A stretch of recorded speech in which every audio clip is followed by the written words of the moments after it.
Hello and welcome to another episode of the IBMS podcast. I'm Rob Dabrowski, the editor of the Biomedical Science magazine, and in this instalment I'm joined by Lucy Lawrence, who started her career as a biomedical scientist working in haematology before becoming a science communicator. The discussion covers an array of areas from authenticity and disinformation right the way through to the best way to cure hiccups via some great advice and insights on science communication and social media.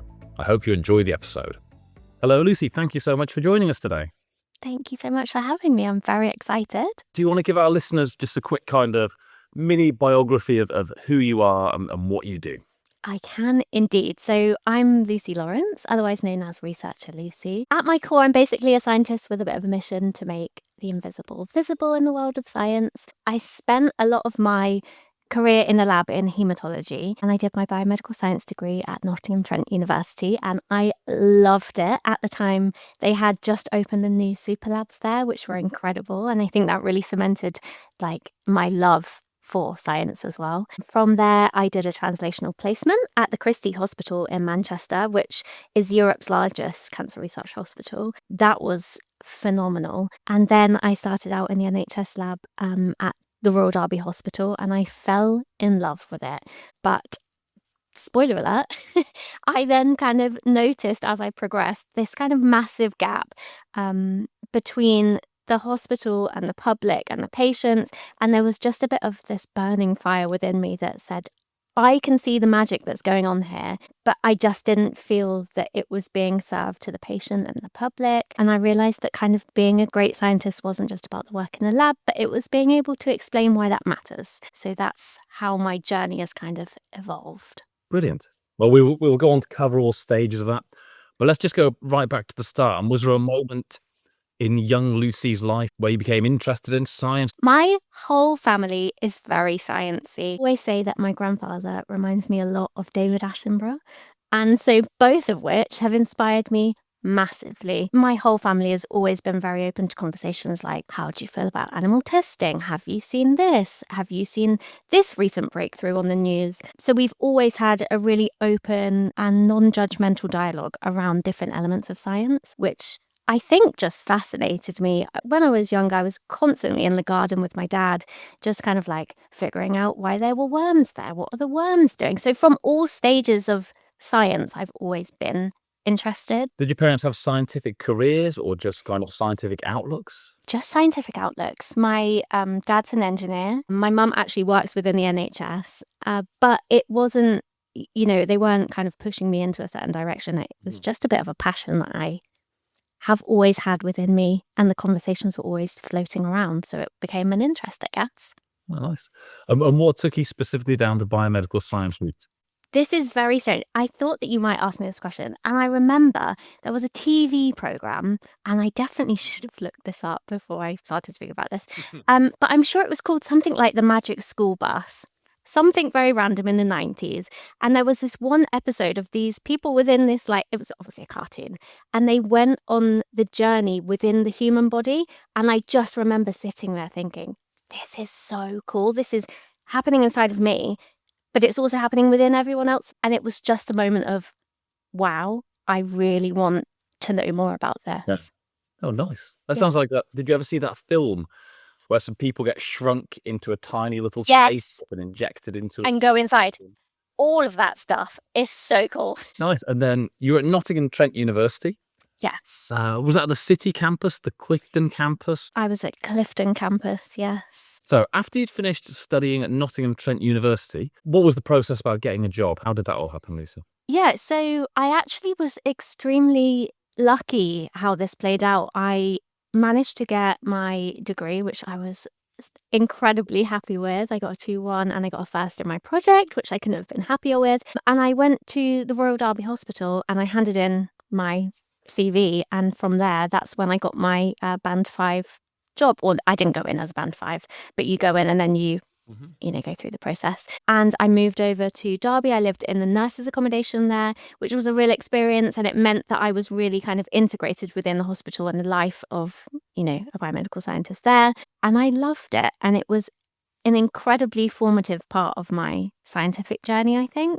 Just being so immersed within everything that happened within the hospital. As when I started, I was very keen to know all of the workings of all of the parts of the hospital as well. So even though I was based in haematology, I was really keen to go and pick up the blood tags from ICU, from all the different wards. And when you're walking around the hospital, you're hearing stories from porters, you're hearing stories from nurses, you're getting to know people in different areas, and also working with the MLAs, and seeing the different patient stories coming through really resonated with me, and it gave me a sense of, wow, this is why I am working here. And it all felt really, really worthwhile. So I don't really know anything about the nurses' accommodation. I would sort of liken it to student halls, I guess. I don't know how it works in every hospital, but for the Royal Derby Hospital, it was just over the road. So it was about a 3-minute walk from the hospital door to my front door. In between was like an Aldi, and that was pretty much that was my life: a hospital, Aldi, or nurses' accommodation. But it was really, really nice. Amazing. And that kind of gave you a feeling of integration because you were kind of so It close by. definitely did. And I also was living with people. It was not private accommodation. I was put into a flat, and then I didn't know who I was living with because the person I was living with at the time had gone on holiday. So at any point she could come back. I knew it was a woman, but I didn't know what time she was coming back, didn't know who she was, but I knew that she worked within the hospital, and she actually ended up working in radiology. It was a really nice way to meet people that also worked within the hospital, working the strange hours, but also seeing different elements of what hospital life is like, which was really interesting as well. Nice. You were in haematology. What was the haematology lab like? Was it a big lab, small lab, kind of close-knit team? In my experience, I think it was quite large. It was right at the top of the hospital. And the interesting things was it was right underneath the helicopter landing pad. So you'd always know if a helicopter was coming in. It was a really lovely, tight-knit lab, and they taught me a lot. It was really fantastic, and you got to really see the patient samples coming through. And we just integrated when I started, which probably shows how long ago I worked there, just as the automated track systems were coming in. And it was really interesting to see how different people adapted to the use of, like, it was very early kind of like AI and machine learning and everything coming through, and all the samples coming through on, like little tracks going through, being seen by a computer before they're being seen by us, and working out, okay, this particular sample is going to flag at this level, then it needs a person to see it. And it was also a bit of a, I would say, maybe challenge getting people in the lab used to trusting the computer systems and knowing that we've got them in place for a reason to make our lives easier, and knowing that we're not being replaced by the computer systems, we're adding to that process equally both ways. So that was really an interesting process as well. Well, I guess that's another challenge that's coming on now, isn't it? With the kind of the kind of level step of AI and how that's increasing. And it seems to be the same every single time, where it's always, whenever a new technology comes in, it's people saying, this isn't replacing you. Some people will always have that resistance, and it's something that I feel is probably quite natural, especially if you've been in the lab for quite a long time and you're thinking, oh, is this going to take my job? But actually, there's always going to need to be someone there actually seeing this. A great example is actually 2 weeks ago, my dad unfortunately had a burst appendix, and his results then actually had to go to, I assume they were seen by a computerized system, but it was only when a person then checked his results that they said, oh, actually, we need to prioritize you higher because your appendix is burst because of a stone, which wasn't picked up in the earlier analysis. So you're going to always need someone there to verify exactly, the machine's working properly, you're running the machine on time, but there's always going to be that need for someone with a trained eye. Yeah. And then how long were you in that lab for? I was probably there for only a couple of years. As I say, I understood the magic of it, but when I just got the feeling that other people weren't as enamored by it as I was. And I was thinking, why? What's the disconnect here? And so I started writing about all of my experiences. I started writing about, just like haematology in general, all the bits that I found personally really fascinating. And it picked up online and it started to do really, really well. It was just a blog. Now, I didn't include, like patient identifiers or anything like that. It was all very above the board. And that's then when I realized, hey, I love talking to people about science, and I loved figuring out exactly how I could sort of tap into what that person wanted to know, rather than just being a spokesperson like, hey, listen to this. It was very much a two-way conversation of they're finding this sort of challenging to understand or get to grips with, and I can say, hey, here it is in a way that's presentable and digestible for you. And that's when I started posting online. And I then, after this, got a job as a research comms person at a local charity, which was fantastic because it then gave me the best of both worlds, where I'm still learning about the science that's coming through. This was actually a kidney charity. So I'm still working with the scientists, but I'm also getting to communicate and use those skills I'd really honed and I had this little spark for, to actually help patients, to help the public know why you should be caring about science. Did you keep blogging kind of at the same time? Did you keep your online presence up while you were doing the I comms job as well? I did. And that's where Researcher Lucy was kind of born. It actually started off on Twitter, X now, and just kept posting about interesting science to me. Now, it wasn't all about, kidney stuff. It was about anything science related. And I wasn't holding back on anything either. If I found something interesting and I'd spoken to one of my friends about it and they thought it was particularly interesting as well, I'd type that up and just kind of get my thoughts out on the page. So that could be about end of life care, it could be about kidneys, it could be about mini organs that were being grown in the lab, anything that I felt quite passionate about. And I read it and I thought, wow, this is interesting. Got it down and it resonated with people. It's quite driven by your personality to some extent. In these early days, had that kind of online persona or personality formed, or was it simply just like, here's some interesting news, get it out there, here are my thoughts on it? I did and still do use my social media in terms of science very much like I'm having a conversation on WhatsApp with my friends. And I think that's also why it resonates, because I'm not trying to, say to people, oh, look at me, I've got a biomedical science degree and I can talk like this. It's I understand it and I just want other people to understand it as well. And it's very much that two-way conversation. So I just talk as if I'm talking to my friends, and that seems to be what resonates with people. There's been a kind of change in that. Let's go to politics for a sec. Okay. I'm very sorry. But previously, a kind of a great politician has been seen as someone with authority, who speaks kind of the Queen's English, who has a powerful, who embodies kind of power. And now when we look at, we're speaking kind of a couple of days after the local kind of council elections, where Nigel Farage and Zach Blansky's parties did incredibly well. Now, they don't embody any of those things. They embody kind of a more conversational style. Mhm. Is that a change in communication in general, where kind of conversation and relatability are now more important than kind of power and authority? I think relatability is a huge thing. I don't think nowadays, in my opinion, people follow institutions, they follow people. And as a scientist, I think this kind of merges in. It's all about misinformation. If you're not trusting someone fully, why would you go and support them? Why would you go to their page? Why would you do any of this? But I think my biggest kind of like weapon against misinformation is that relatability. And it's people coming to you, if you're being consistent and honest about what you do know and what you don't know, and you're approachable, people will then come to you with questions instead of turning to a search engine or turning to people who may also not be fully educated on a specific matter. I like the being honest about what you don't know, because quite often you'll see in 100%. scientific studies, one of my favorite things is where they'll be like, looking at the potential impact they'll have, that we don't know what this is going to do.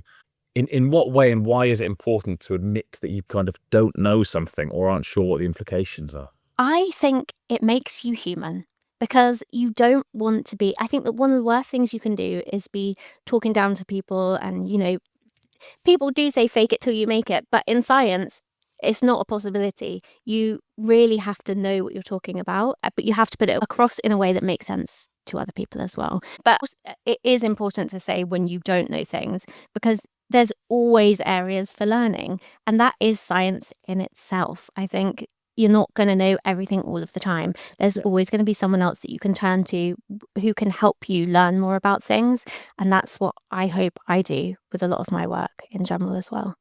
Cool. And if we go back to your blogging days, Lucy, Mhm. do people still blog, by the way? Sounding like a granddad, but Yeah, they definitely do. I think it comes out in different ways. So it can be on kind of like Instagram, it can be on TikTok, you can do it on LinkedIn. There's little articles you can write on LinkedIn as well. So it's kind of blogging, but like evolved. But there's definitely still room for blogging as well. I still have a website where there's still some blogs on there. so you've now moved to an approach where you're kind of multi-platform. But I'm on LinkedIn, but I'm not on other social media. So which platforms are you on, and what do you use them for? I just love LinkedIn. And I found that actually you can become really relatable through there. And it's really easy to talk to people. You know, you can kind of cherry pick who you'd like to talk to by connecting with certain people in certain areas, which is fantastic. And that's how people, I think, also find me on LinkedIn. So I use LinkedIn a lot. And again, I just use it as though I'm talking to my friends about specific topics. I also dabble a little bit in TikTok. In my previous job, I did quite a lot of video, short form videos on science and different topics, a few of which I've had a couple of videos go viral just on very random topics, which is great. What was it, and why do you think it went viral?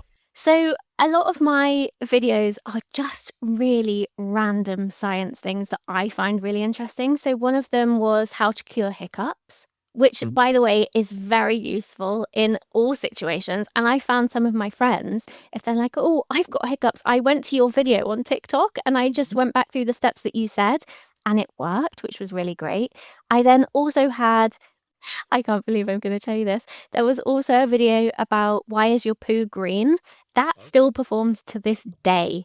Lots of people, I think, are using TikTok as a search engine. And I think, I don't know if you're on the toilet and you're wondering why is your poo green, it might be a slightly more accessible way of searching that doesn't kind of throw you into a really big spiral. I think a lot of people go to the toilet with their phones. So I think they do.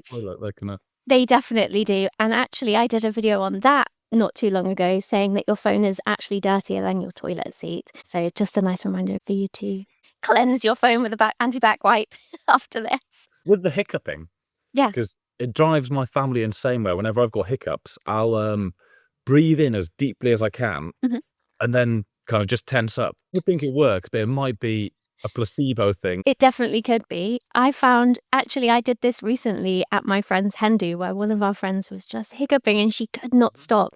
So I got a teaspoon of sugar and she took that and then I said, try and hiccup because it challenges, it's something to do with it. It takes your feeling away. Like you're not focusing on the hiccups and then you certainly are focusing on the hiccups by saying, try and do it now.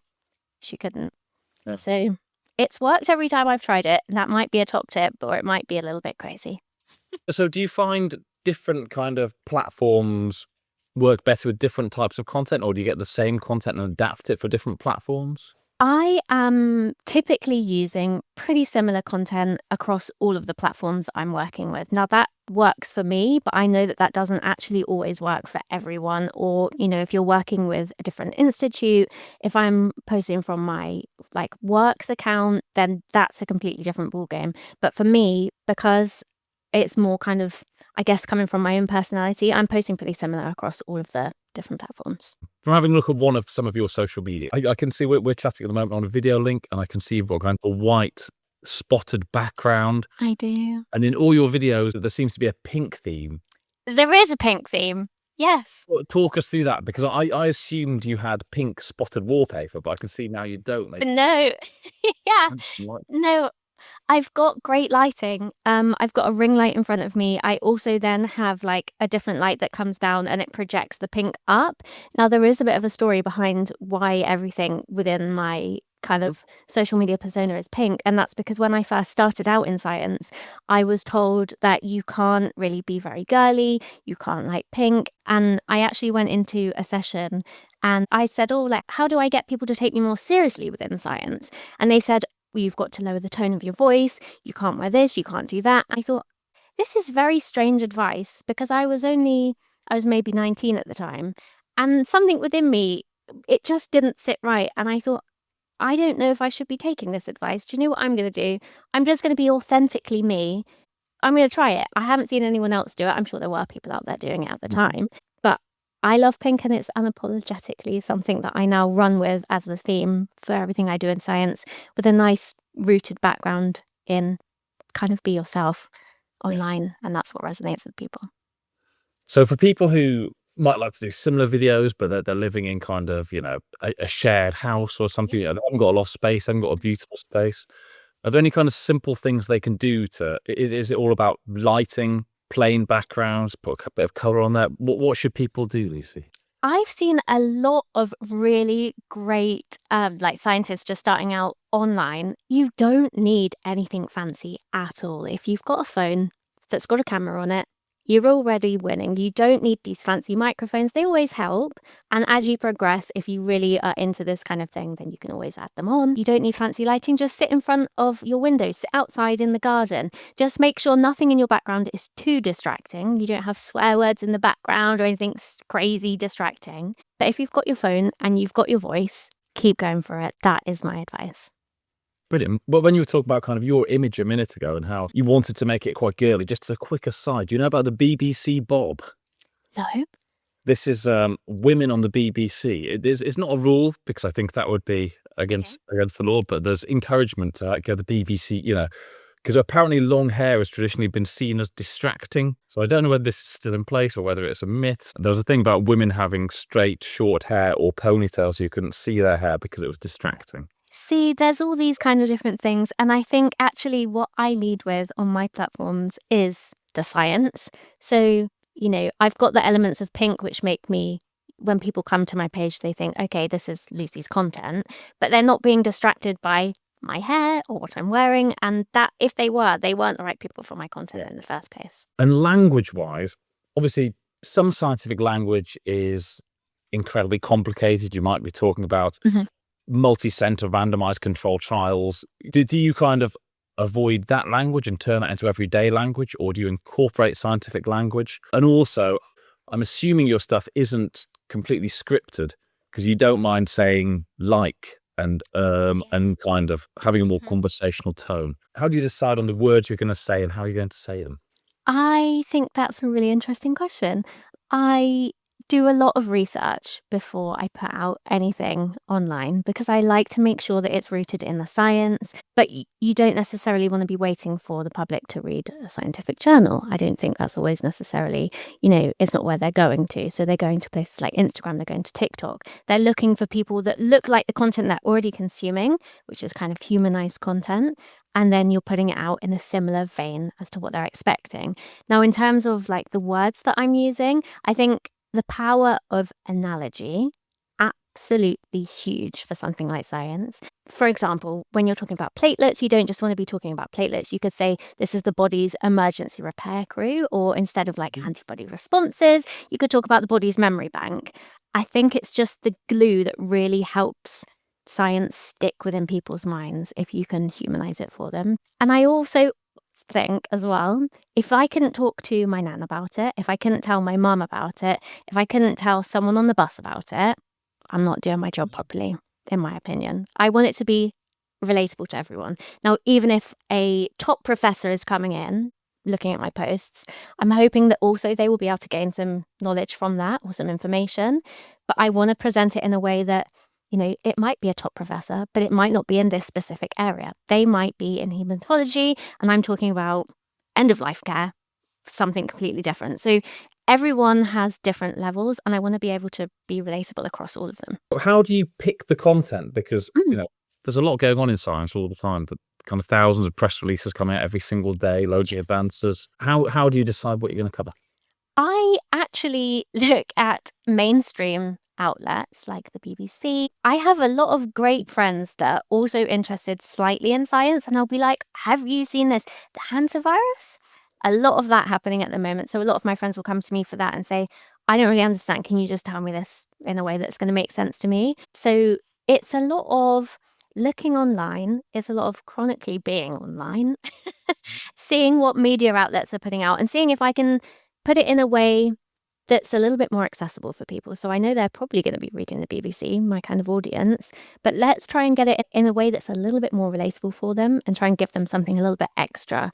There are a lot of really great outlets as well, like IFLS. I'm not going to say the full name of that because that would be swearing. When I used to work for a sister brand of them, they also publish quite a lot of just interesting science as well. So I use kind of their website. I use different people's websites and see what's coming through. And then I take it from there. Just something that's interesting generally to me, I find works with my audience. Are you doing all this during the pandemic as well? Or was I this? was doing all of this through the pandemic as well. So I was really lucky. I actually, through my previous job, got to speak with a lot of the COVID like scientists. So that was really fascinating as well. But I also felt there was a bit of a shift with the pandemic in trust, misinformation. So it was really cutting through that noise and being the person of reason and saying, I know that this is scary because I'm feeling scared too. However, these are the reasonable steps that you can take. And then when the government was coming in, having different parties, you could really see a visible change in the public's perception of science. So that has been a big challenge, I feel, within science communications. And since 2020, things have changed. Some of them positive because people are now more aware of science and aware that actually scientists are leading the way and they're telling you things for good reason. But also you do have that niggling feeling in the back of their mind of, can I trust this? Do you think there's been an increase in skepticism since then? So a lot of wild claims being put about, and it's hard for the public to know what's what. Yeah, I think misinformation often fills the gap where there's uncertainty. So I try to fill that gap with the process of science. So when people misunderstand how a test works or a blood test works, they're likely to then kind of go to social media and they might then just believe a random post on there. But I think one of the best things you can do if someone believes a myth, it's usually because they're worried about their health. And I find that leading with empathy, so, saying things like, I can see why this headline's scary because it would scare me too, is the only way that you can get them to actually then listen to the science. And I don't think that you beat misinformation by shouting louder. I think you beat it with being clearer, more empathetic, and more visible. And you make that truth stickier than the myth. That's good. That's very good advice there. Because the science is constantly changing during COVID, I mean, we found it very hard to cover stuff in the magazine because you would write something and then you got to think, you send it to the printer, it may be landing on a doormat 2.5 weeks after you'd finished writing it. Everything's changed. Were you finding with your coverage that you had to kind of change stances constantly? Because it's not that the truth was changing, but the perception of where things were was changing all the time. Absolutely. I actually think because a lot of my work was online, it was way easier for people to then see a timestamp and think, okay, this is when this came out. And then, at the end of the video, you can say something, if it was video form, you can say something like, this is accurate as of today's date. But with, print, I can see how that was much harder. I think places like the New Scientist, so during the 2020 period, we had New Scientist magazine coming to the house. I think they did a really nice job of being able to cover it, but also then having that date on it that says, this is the information that we know now. This is subject to change. And you would then believe reliable sources like you guys, like the New Scientist, because you know it's reliable, accurate information that's up to date as of when it's printed. But social media is slightly easier for people to keep more up to date with that. One of the other things I've found with my limited social media experience is people are after kind of a binary answer, and people like to fall into a camp, the yes camp, the no camp. Science is very nuanced. There isn't always a yes or no answer. Yeah. Is that tough? And do you ever get any feedback from people saying, but kind of, but what, yes or no? It's a very valid point because actually a lot of the time things aren't yes, things aren't no. There is this grey area, but that's what makes science magic, I think, because there are different ways, even when you get a drug and you can repurpose that drug, it can be for one thing, but actually after a while you can say, oh, this actually really helps patients in this area too. But it's also a little bit of, if you have a specific drug, it can give one person these side effects, it can give someone else these side effects. So it's knowing that it's not a one size fits all with most things across science in general. But again, I think that's the magic of science, where there's always something new to talk about. There's always, that grey area to be explored. And how much has the format changed over the years? Because you started off doing the blogs, and now it's quite short, punchy video content. Has there been a gradual kind of change, or was there a sudden shift change where it's kind of like, now I'm going to stop blogging and I'm going to focus on this video stuff and it's going to be short? I actually only stopped with blogging because I then got more busy with my actual full-time 9-to-5 role. And then I bought a house, and then it's all the complexities around that. So video for me seemed like a really nice, easy way to pick up the phone, pick up my camera and say, this is what I want to talk about today, get it edited and pop it out into the world. Now, I know that online there's a lot of chat about, things should be, under a set amount of time. It shouldn't be over this amount of time. I don't massively conform to that. I think if a topic is interesting and I have enough to say about it in a way that I can kind of communicate it that would make sense for the person I believe is viewing it, I kind of just put out whatever I would like, which probably isn't the best advice to go by, but for my specific audience, that really, really works. During the pandemic, especially, there was this shift towards more kind of short form clickbait videos. I didn't massively conform towards that. I didn't see a drop off in any of my following rates or anything like that. And actually going forward, I'm looking at branching out into YouTube as a space, which is of course more long form content. I think there is a need, or I'm definitely seeing this kind of space opening up within the science community of more long form content where people do want to sit back down and say, okay, tell me more about this topic that I'm not going to get from you in just a 1 minute short clip. So it's an interesting mix. You can get a bit of both, but you just need to know when to put that content out and who you're putting that content out to. At the moment, what would you say is kind of the longest videos you've done, or the longest clips you've done, and the shortest? What's the kind of range? So my range can literally be from, if you scroll all the way back on my TikTok videos, I'm sure there are probably some that are only about 10 seconds long. And the longest videos I've probably done, well, I work on webinars a lot actually, and we see fantastic attendance rates in those where people really want to know more information about a topic, and they can last for up to an hour or even over an hour. And we're not seeing drop-off rates either. It can be anywhere, but I think primarily at the moment, something that's working well for me is about that 10-minute mark. To take a bit of a sideways jump there, you just mentioned that you're doing webinars, which I'm assuming you're not hosting those for yourself. I'm assuming that's a kind of your day job. Can you tell us a little bit about that, Lucy? It is, yes. So I now work as a science editor at Select Science, and I can't tell you how much I love it. It's fantastic. Genuinely, I'm not being told to say this. The people are fantastic. My job is basically to grow science engagement, supporting with loads of disciplines across the Select Science breadth. So I do webinars, expert interviews, news stories. Something I think might be quite relatable to the audience listening now is Clinical 24, which is like a bit of a global conversation that we lead at Select Science. And it's designed to celebrate the vital role of medical lab professionals. I joined just as they were kicking this off last year, and we do it every single year. It's such a lovely hub for any biomedical scientists in general, to come to and have that collection of voices all in one place. But I love my job and I love doing that. Nice. That's good. And we've got Biomedical Science Day coming up. So this is the day where it's the 10th anniversary this year, where people kind of celebrate the profession, try and raise the profile of the profession. There are often stalls in hospital foyers, and there's also a big kind of online community that kind of posts about biomedical science all day and tries to get as much publicity as possible.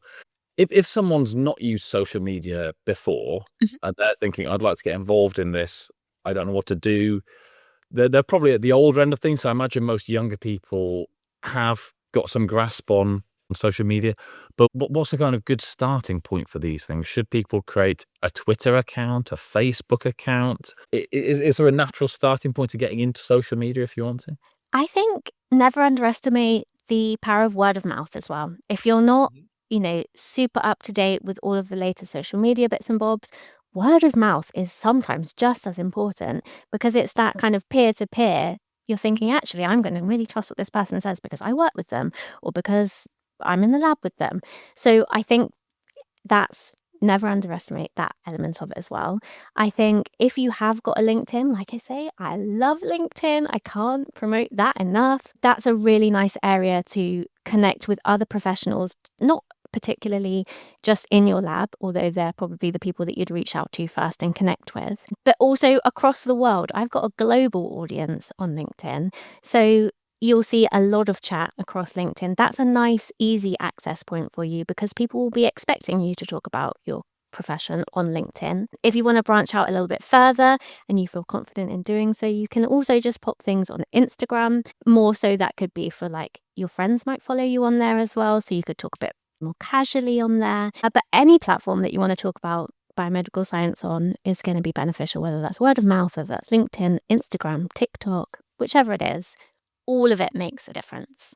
If we're going back to LinkedIn, How do you grow your number of connections? And is that an important thing to do? Or is it best to have an organic kind of natural, slower growth with people who are valued? What's your approach to LinkedIn? I think probably a common misconception is that impact on LinkedIn is only measured by the likes on your posts and bits and bobs like that. But I've found that a lot of the impact actually comes from that silent space in between my posting. So I'll maybe get like a private message from a student saying that my post had helped them through a hard time in the lab, or even, they've won a pub quiz with a certain post that I'd put out and they'd learned that fact on there.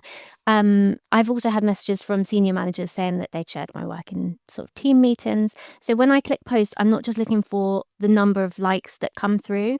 I'm looking to kind of resonate with that person that can make their day to day a little bit easier because of what I've posted as well. So I think being realistic on the platform can get you eyes on your LinkedIn posts. And then if people like you, they will then connect with you. Great. And then the other one you mentioned, Instagram. I'm not on Instagram, but I always thought it was just a kind of pictorial led, post a nice picture of your holiday.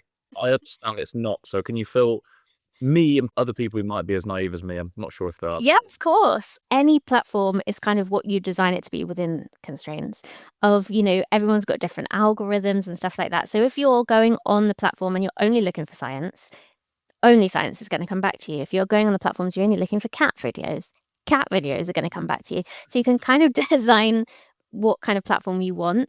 And then when you're on, if you did want to do science communication on Instagram, particularly, you can do stories, you can do short videos, or you can literally just create posts in Canva, which is actually a lot of the posts that I create on LinkedIn and on Instagram is using Canva.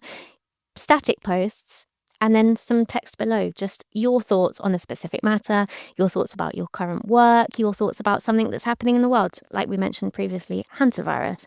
As long as you've got that scientific background and you can kind of earmark what you're saying as this is scientifically accurate, or this is my perception on this isn't affiliated with my work in any way, you can give value through those types of posts as well. And do you find people increasingly turning away from mainstream media to this more kind of short form, individualized platforms to get their news? I think it depends. I know this isn't the answer you probably wanted, but I think different people go to different outlets for different things. If someone is particularly looking for science news, they'll go to specific websites and that's what they're going for.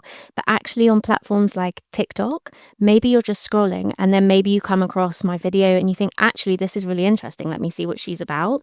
So you're consuming content differently because of the people that are coming across it, whether it's intentional or non-intentional. And do you have any concerns? Because one of the great things about, say, the BBC is it's completely regulated. And, all your news, if you're classed as a news outlet, then you're regulated by law. Mhm. And we have good people like you, Lucy, who are putting out evidence-based scientific stuff into the world. But there isn't regulation over this kind of content in the same way there is. So you can also have people coming out and putting out Yeah. a load of rubbish. Not an easy question to answer, but firstly, do you have concerns about that, which maybe is an easy one? But secondly, is there anything that can be or should be done, which is a far, far harder question, which you may not be able to answer? Yeah. So I think people are putting out on social media what they believe to be their truth. And that's why I think people are relating with people that are trustworthy because they know that actually a lot of people are going to be posting their truth. Is that necessarily the truth? Unsure. But if you're relating with the person or it's from, IBMS, if it's from New Scientist, if it's from the BBC, you know that they're going to be regulated. Or if you know something about that person, if they've worked within the NHS, if they've got, if they're a surgeon, you're going to be able to sort of peg where you trust that information on a nicer scale, I guess. So that's kind of how I go about understanding different misinformation online.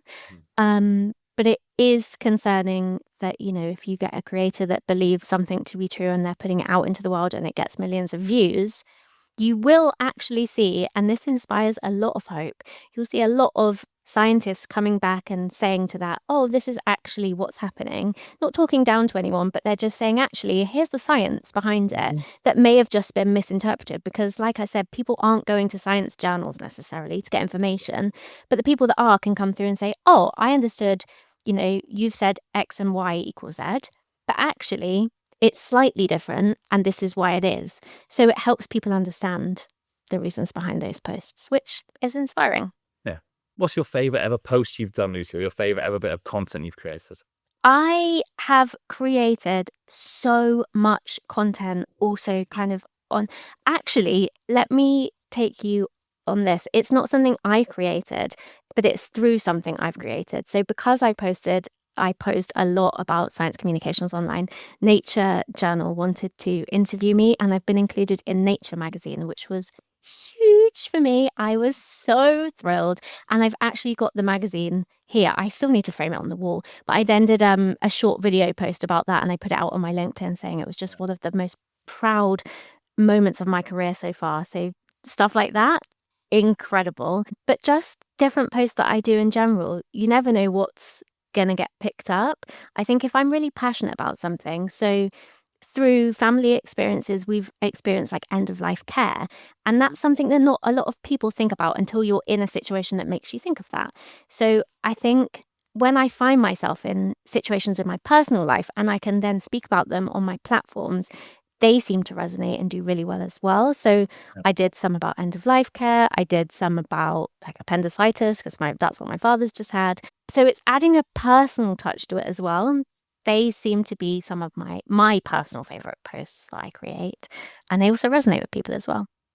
Is it hard to do that? For me, there's very much a kind of line between personal and professional, which I don't have to cross in my job. Yeah. I don't know how well I'd get on if I had to kind of inject some of my, Yeah. personal history and current status and all that stuff into my work as well. Is that a tricky thing to do, or does it come quite naturally? It can be. The way I see it best is if you wouldn't talk about it in the office, don't post it online.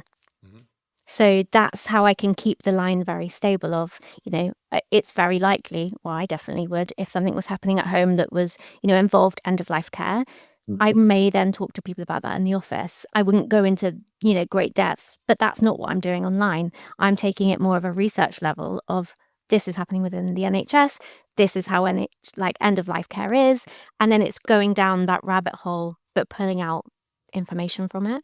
So the lines can get blurry, but I do a really great job of thinking, if I wouldn't talk about this in the office, I'm not posting it online. Nice. Where can people find you online? You can find me all over social media using Researcher Lucy, but also I would love it if you came and explored my LinkedIn as well, just as Lucy Lawrence.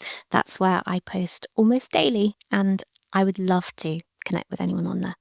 Brilliant. And remind us of the section of your day job you said people might find interesting, biomedical scientists. Absolutely. So that is Clinical 24 at Select Science. It's like an initiative that we do every single year. If you come to my profile, you'll see Select Science linked on there. You can then click through and explore the website because it is fantastic and it's a great resource for biomedical scientists. Perfect. Lucy, thank you so much for your time today and some fantastic insights around communication and science and being empathetic as well. Thank you so much. Thanks to Lucy for taking part in this episode, and thank you so much for listening. I hope you enjoyed the podcast, and remember that this episode can be used as reflective learning for your CPD. Please do keep an eye on IBMS social media feeds and the website for future episodes. And thanks again for listening.